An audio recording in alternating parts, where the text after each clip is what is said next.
Elle découvrit alors son mari regardant de manière suicidaire la petite fille.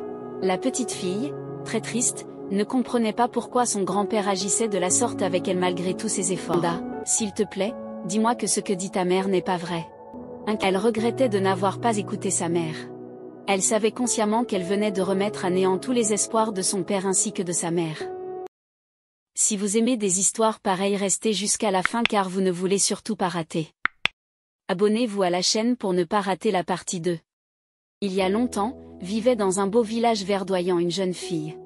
Elle s'appelait Sénan, fille unique de ses parents. Sénan était un enfant très sage et poli qui vivait avec ses parents et les rendait très fiers. Bien éduquée par sa maman, la jeune fille grandit dans une famille où on lui enseignait les bonnes manières, les comportements à adopter avec des aînés et toutes ces choses essentielles. Sa mère, Ananou, la suivait très strictement, tandis que son père, Sénou, dégageait un calme et une douceur incroyables. Il lui offrait tout ce qu'elle désirait. On pouvait déduire combien il était fier d'elle. Pour sa fille, il avait bien de beaux projets. Il souhaitait qu'elle devienne médecin dans une grande ville. Du haut de ses 16 ans, Sénan avait déjà fini ses études secondaires. Pour affronter la vie universitaire, son père faisait déjà de petites économies. Il vendait même certaines de ses propriétés afin de permettre à sa fille de réaliser ses rêves. Sénan était très brillante et rêvait toujours grand. Elle voulait rendre fiers ses parents. Elle avait aussi un ami qui s'appelait Zansou, avec qui elle a pratiquement passé tout le secondaire. Il rêvait d'étudier le droit et elle, la médecine. Zansou, quant à lui, avait une tante à l'étranger qui lui avait promis de l'aider dès qu'il aura décroché son baccalauréat. Ananou, qui observait tout le temps la complicité entre sa fille et Zansou, n'était pas vraiment contente. Elle ne voulait pas qu'un garçon approche sa fille. Pour elle, l'amitié entre une fille et un garçon n'existait pas, le corps peut faiblir un jour, pensait-elle. Un jour, elle appela sa fille, avec des mots flatteurs, elle commença, « Ma fille chérie, la prunelle de mes yeux, la fierté de son père, notre futur docteur en médecine. Je sais que tu es une fille très sage et très intelligente. Tu as toujours été notre source de motivation et ton père et moi sommes très heureux de crier tout le temps que tu es notre fille. Mais je me dois tout de même de t'informer de quelque chose qui retient toujours mon attention. Il s'agit de ton ami Zansou. Je sais à quel point tu l'adores, mais tu dois faire attention parce que tu es une fille et tu peux tomber enceinte. Je sais que tu n'as pas d'idée derrière votre amitié, mais le corps peut faiblir et rapidement, un rapport sexuel non protégé peut amener à une grossesse. Tu dois donc être très attentive et prudente, et je veux aussi que tu réduises la fréquence à laquelle vous vous rencontrez. Tu dois aussi éviter de te retrouver toute seule à l'intérieur avec lui. Ma chérie, tu n'es pas sans savoir que nous comptons tous sur toi. Après quelques conseils, Sénan promit à sa mère de faire attention. Un jour, Zansou courut chez son ami pour lui raconter la bonne nouvelle, il pourrait maintenant se rendre à l'étranger car les procédures de son voyage étaient déjà prêtes. Sénan partageait aussi sa joie. Tu pourras maintenant accomplir ton rêve de devenir avocat. Félicitations, Zansou. Je suis très contente pour toi. Cependant, elle se rendit compte qu'elle ne pourrait plus voir son ami quand il serait parti à l'étranger. Je ne te verrai plus. Tu seras maintenant si loin de moi, remarqua-t-elle tristement. Écoute, Sénan, commença Zansou, j'aurais aussi voulu que nous poursuivions ensemble nos études comme nous l'avons toujours fait, mais malheureusement, on doit se séparer. J'irai étudier à l'étranger, mais une fois que j'aurai fini mes études, je reviendrai. Je suis sûre que tu seras déjà médecin et moi avocat. On pourra être tous les deux fiers de tout ce qu'on a accompli et de notre parcours de vie. Ils se prirent tous les deux dans les bras et on pouvait remarquer la mosaïque de sentiments qui passait sur leurs visages. Ils bavardaient devant la maison et quelque temps après, la mère de Sénan sortit de la maison pour aller faire des courses au marché. Ils allèrent alors tous les deux dans la chambre et au fur et à mesure, la conversation devint de plus en plus intime. Ils finirent par s'embrasser tous les deux, emportés par leurs émotions, ils finirent par échanger leurs corps, leurs esprits et leurs âmes. Le moment tant attendu était enfin arrivé. Zansou s'en allait pour très longtemps. La jeune fille était très malheureuse et les adieux furent très douloureux. Elle était si proche de Zansou qu'elle ne s'était même jamais imaginé vivre sans lui. C'était tout nouveau pour elle. Des jours étaient passés depuis le départ de Zansou, mais Sénan ne semblait pas s'en remettre. Elle n'avait plus cette joie de vivre et Nanou, qui l'observait, la voyait toujours déprimée. Elle était soulagée de savoir que Zansou était parti parce qu'elle se doutait qu'il n'y avait pas que de l'amitié entre eux. Elle voyait bien que sa fille tombait petit à petit amoureuse, et maintenant qu'il était parti, elle pensait qu'elle pourrait s'en remettre avec le temps. Les heures, les jours, les semaines passaient, mais Sénan était toujours aussi déprimé. La situation ne semblait pas s'arranger, au contraire. Elle ne mangeait même plus et avait perdu tout appétit. Sa mère trouvait l'état de sa fille vraiment très inquiétant et décida de lui faire oublier et briser les liens avec Zansou. Elle se rendit dans sa chambre et la trouva dans un état inhabituel, elle tremblait presque sous sa couverture, elle avait le corps tout chaud. Prise de peur, Ananou se prépara rapidement et la conduisit à l'hôpital. Le père de Senan n'était pas à la maison, il était sorti très tôt ce matin pour ses occupations. Après quelques analyses et examens, le médecin finit par affirmer « Votre fille n'a rien de grave, elle est juste très fatiguée, ce qui est très normal d'ailleurs pour son état. » Ananou, qui ne saisissait pas vraiment ce que disait le médecin, lui demanda « Pouvez-vous m'expliquer davantage, s'il vous plaît ?» Le médecin lui répondit alors « Votre fille présente les symptômes d'un début de grossesse, donc ne vous inquiétez pas, il n'y a rien de grave. » Cette fois, c'était clair dans sa tête. Son cœur se mit à battre très fort dans sa poitrine. Senan, quant à elle, pleurait déjà à chaudes larmes. Ananou ne croyait toujours pas en la véracité des mots du médecin. Elle amena à nouveau sa fille dans un autre centre de santé. Les résultats furent les mêmes, sa fille chérie était vraiment enceinte. Sans un mot, elles rentrèrent calmement chez elle, Senan toujours en larmes. Ananou était dépassée, elle ne savait plus quoi faire ni où se mettre. Elle déposa sur la table le carnet, et Senan, maintenant agenouillé dans un coin du salon, pleurait à chaudes larmes. Senou rentra à la maison tout excité et de bonne humeur. Il avait une merveilleuse nouvelle à annoncer à sa princesse, elle pourrait maintenant continuer ses études en médecine comme elle l'avait toujours souhaité, car sa demande d'admission à l'université avait été acceptée avec succès. Dès qu'il entra, toute sa joie disparut. Il pouvait voir sa femme triste et Senan à genoux, qui pleurait. Il demanda alors, « Qu'avez-vous toutes ? Pleurez-vous la mort de quelqu'un ?» Ananou n'avait plus de force. Elle ne réussit à dire aucun mot. À la place, elle désigna le carnet sur la table.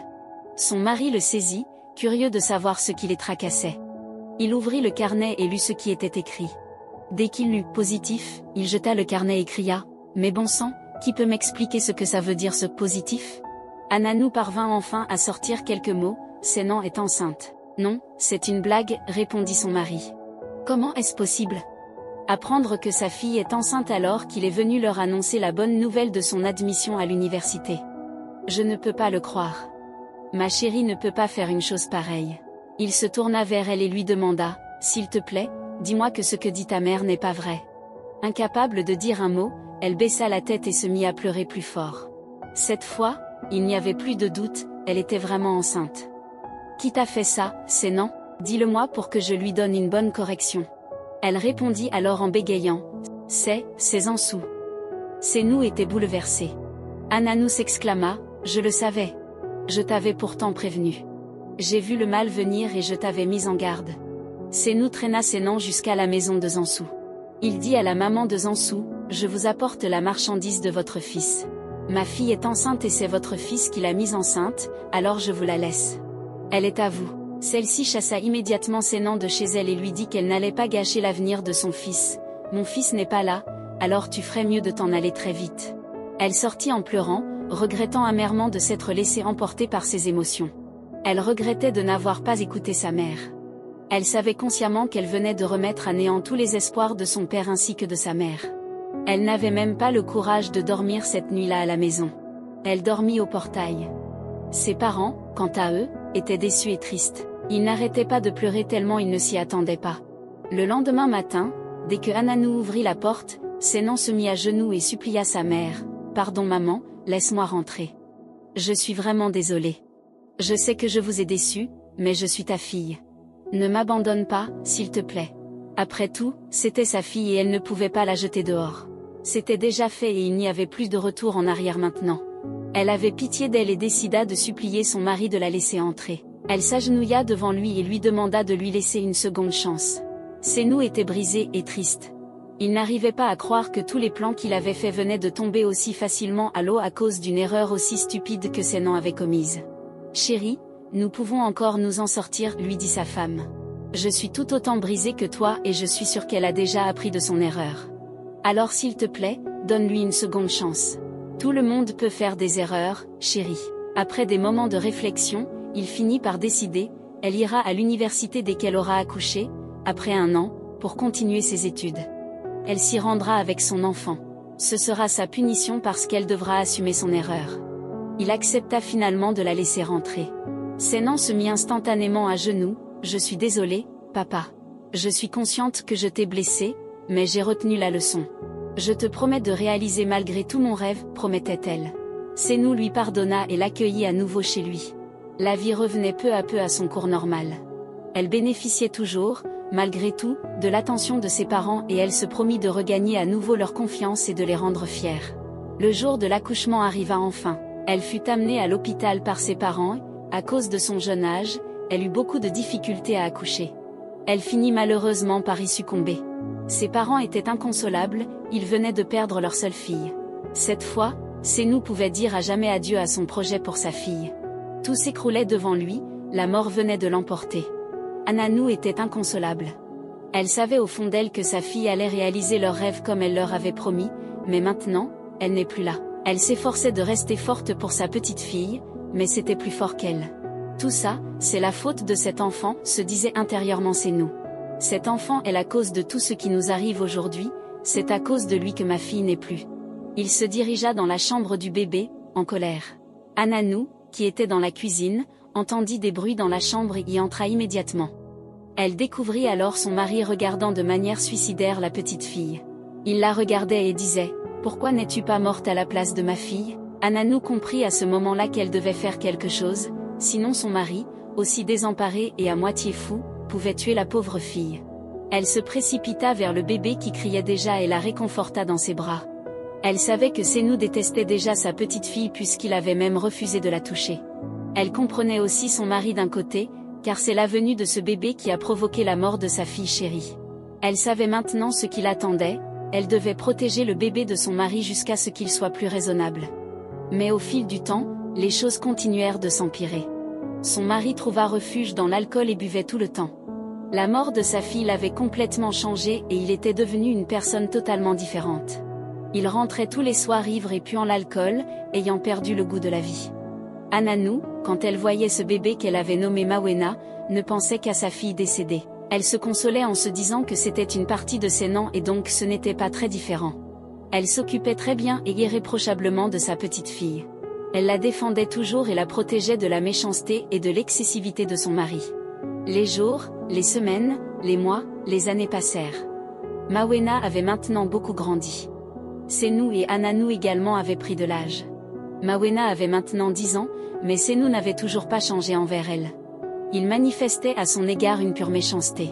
Chaque fois que Mawena voulait jouer avec lui ou l'appelait grand-père, il lui donnait des gifles et l'insultait.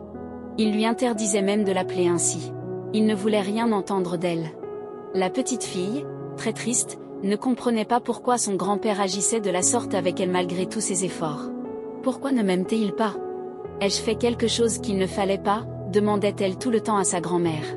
Ananou compatissait à sa douleur. Mawena n'avait pas demandé à naître, ce sont juste les conditions de sa venue au monde qui n'étaient pas les plus belles. Elle lui répondait juste « Ne t'inquiète pas, ma chérie. Ce sont juste des problèmes personnels et bientôt tu verras qu'il reviendra à la raison et à de meilleurs sentiments. » Sénou, totalement transportée par l'alcool, n'assumait même plus son devoir d'homme et ses responsabilités. Elle ne le lui demandait même plus parce que la seule fois où elle l'a fait, il s'était mis à la battre, et elle a très vite compris qu'elle devait se battre toute seule et s'envoler de ses propres ailes. Elle avait même dit à Mawena d'en faire autant et de l'ignorer complètement. Comme tous les soirs, Sénou rentra cette nuit-là encore ivre. Il se dirigea sans savoir dans la chambre de Mawena. Ce n'est qu'en voyant sa petite fille qu'il réalisa que ce n'était pas la bonne chambre. Mais au lieu de se retourner, il rejoignit la petite fille dans son lit. Effrayée, Mawena se réveilla. Elle ne comprenait pas ce que faisait son grand-père dans sa chambre. Elle voulut parler, mais Sénou l'en empêcha. Il lui garda très fort la bouche et lui dit « Reste tranquille ou je te tue. Tu penses que tu peux t'en tirer aussi facilement après ce que tu as fait à ma fille ? Tu dois payer très cher pour m'avoir arraché ma seule fille, ma fille chérie. Tu es une enfant maudite et très maléfique. » Et elle déchira ses vêtements et se jeta sur elle. En larmes, Mawena tremblait affreusement. La première fois que son grand-père s'approchait d'elle, les choses devraient se passer ainsi. Elle pleurait à chaudes larmes. Sénou la regarda méchamment et lui dit « Tu as intérêt à garder pour toi ce qui s'est passé ce soir si tu ne voudrais pas que la prochaine fois je te tue. » La pauvre petite ne disait plus rien, elle craignait que Sénou lui fasse mal et elle garda pour elle seule ce qui se passait. Chaque soir c'était devenu une habitude de Sénou. Il s'introduisait doucement dans la chambre de la petite et abusait d'elle. Il lui lançait à la figure des mots horribles et très méchants. Ananou, qui connaissait bien sa petite, commença par se rendre compte que quelque chose n'allait pas. Elle lui posait à chaque fois la question, mais trop paniquée à l'idée que Sénou la tue, Mawena gardait pour elle seule ce grand secret. Elle disait à sa grande-mère qu'elle n'avait rien. Ananou était loin de soupçonner son mari, elle savait bien qu'il la détestait et ne voulait même pas s'approcher d'elle. Son passe-temps était maintenant l'alcool, il buvait au point de se saouler et il finit par violer sa petite fille. Il ne voulait pas affronter la réalité, son nouveau mode de vie ne les avantageait pas pour autant. Il commençait à s'affaiblir au fil du temps et n'arrivait même plus à faire les choses les plus basiques. Ananou ne pouvait rien pour son mari, elle était juste spectatrice de la dégradation de son état. Le lendemain matin, Mawena partit sécher les habits qu'elle avait réussi à laver. Pendant qu'elle les étendait, elle eut soudain très mal à la tête et un vertige s'empara de tout son corps. Elle n'était plus bien du tout et n'avait plus la force de tenir debout. Cherchant quelque chose pour s'accrocher et s'adosser, elle perdit l'équilibre et tomba. Ananou était là ce matin-là. Elle courut rapidement vers Mawena, voyant son état, se rendit compte qu'elle s'était évanouie. Pris par les sentiments et les émotions qui ressortent de cette histoire, je sais que vous aimerez regarder la suite. Dites-moi dans les commentaires si vous êtes impatient, et n'oubliez pas de vous abonner à la chaîne pour ne pas rater. Si t'es encore gentille, lâche-moi un pouce bleu pour m'encourager. Merci, à bientôt.